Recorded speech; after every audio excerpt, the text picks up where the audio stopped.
Okay. So we're gonna start doing Seder Hamitzvos because in order we can do it in depth. So we should do it. Seder Hamitzvos we do every day after Shachar, so we just say like 3 words.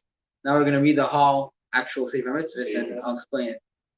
So today's mitzvah is the 111th mitzvah and the 215th. So the 111th mitzvah is not to sell. Okay, so I'll give an introduction because the second mitzvah is very easy one to understand. The first one is very complicated. It's about in the times of the temple, there were many different ways of giving Hashem your belongings. You're never meant to give Hashem all your belongings, but there was actually such an option to give Hashem everything you own. Oh. Everything. How do you give it? How do you give it? You say, I'm going to give it. Once you say you're going to give it, you have to give it. So if you do, what you bring to Beit they come and take it from you. Who they? So the Beis Hamikdash had a whole team of people Oh. that they were in charge of selling all the objects that were donated. So if somebody in front of us, you would say, I'm giving all my belongings to Hashem, we would tell the guys up there, they would come take every single thing you own, take it away from you. So there's many different types. So we'll go through them in very short. Yes. Perhaps the simple way to understand the command is by Purim. When we give the shekel, we say Zecher, not see the shekel. Right. Because if we say not see the shekel, it's gone. We don't see it again. Okay. Right. So. Okay, you have a question. Yes. Okay, you said it. Okay, you have to give your card, so your possession, right? Yes. But you own the bank. Who's going to pay the bank? Who's gonna owe? Okay, so this is what they used to do. It's a good question, very good question. What do you do? Now that you have to pay the bank. What if you owe people, right, billions of dollars, and you say they know they're gonna take it from you? You say, yeah, it all belongs to the guy. Now go take it. Yeah. So what do? So the people in charge, which was they called the Gizbar, they used to make an auction, sell everything, and that person would give it back to those people. So he would own it, buy it for $1.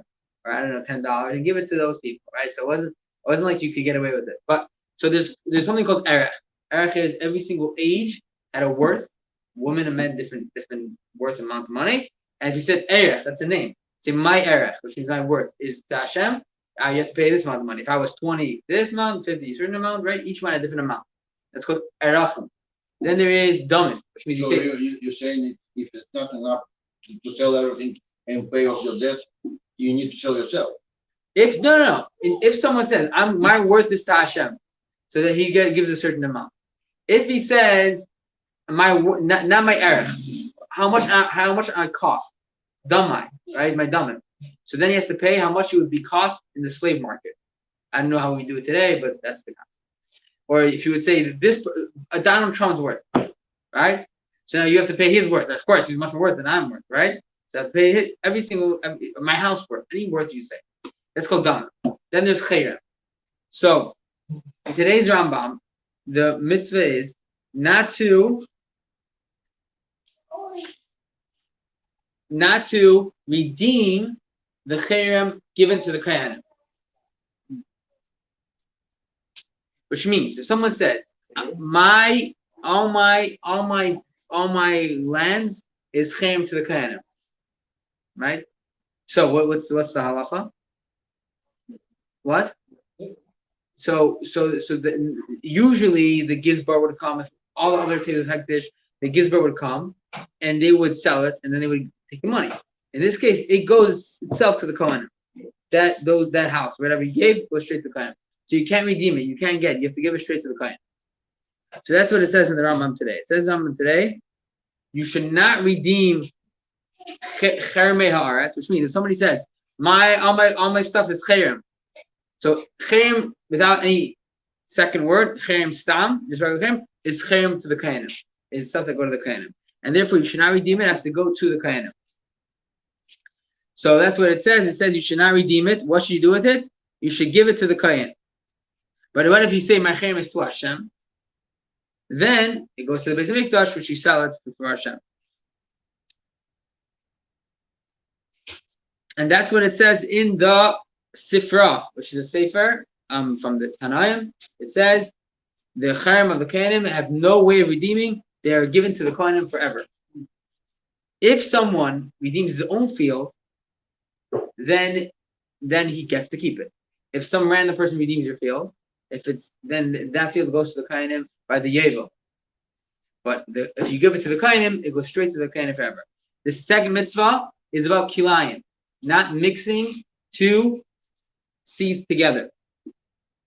And in this mitzvah is not to mix two seeds together, and therefore you can't mix in the terrace. You can't mix a grapevine with, you can't put seeds. You can't grow a wheat in a grapevine, in a vineyard, because you're mixing both seeds. Now this avera is only in Eretz Yisrael, not in Chutz La'aretz, not in out of Eretz Yisrael. You can mix also here. So if it's not Eretz Yisrael, you can mix it. So in Masechta Kilayim, there's a Masechta in the Torah, Masechta Kilayim. Over there it explains all the different laws of Kilayim. Over there it says in Eretz Yisrael you're allowed to do it. I think a lot of fruits and maybe vegetables come from a mixture. They don't come from straight. They were mixed together, right? So which is even in Eretz Yisrael, I'm assuming maybe the next batch you could have. Yeah, I think in general, Kilayim, if every seed you put in the ground, I already spoke about it. Once you put it in the ground, it's not, you don't care what it was, what it comes out, it's a new thing, right? Because remember I spoke about it, right? About kids, right? So when you put the seed in the ground, the seed totally evaporates. So what is the seed doing? It's just giving energy to the ground, code to the ground what to grow. Because the ground is always going to grow things. It's going to grow grass. It's not going to grow a tree. If you put in a seed, it'll tell the tree the ground what to grow. Because it doesn't make sense if from one seed you have 100 seeds. When one apple tree has thousands of seeds, right? How can one seed make so many seeds? How can somebody make a tree with obviously it's a power, spiritual power, which is in the ground, which is Hashem saying to the ground, grow. And it says in Chavis Levavos, which is a very famous book from 1,000 years ago, that same exact thing is with, it's from a big rabbi, he is very famous. He said, same thing is with kids, that a kid, the sperm and the egg totally melt, whatever, become nothing in the womb, and then out comes the baby. So what do? They're telling the womb what type of baby to create. Smart, this whatever, how it looks, black, white, whatever it is, right? But the actual baby is created from the womb. Now, of course, not the womb itself, from Hashem's power, the godly power, which is new, which you don't understand. That's why we have no idea of knowing how actually it's made, how a baby is made. You don't know how a tree is made. It comes from nothing. But so that's what it says in the Talmud, that the baby in the mother's stomach learns the whole Torah. What does it mean? Learns the whole Torah. It means there's already a soul of the baby in the mother's stomach learning Torah, and so that soul is created from Hashem. Okay, everyone have a great night. Thank you.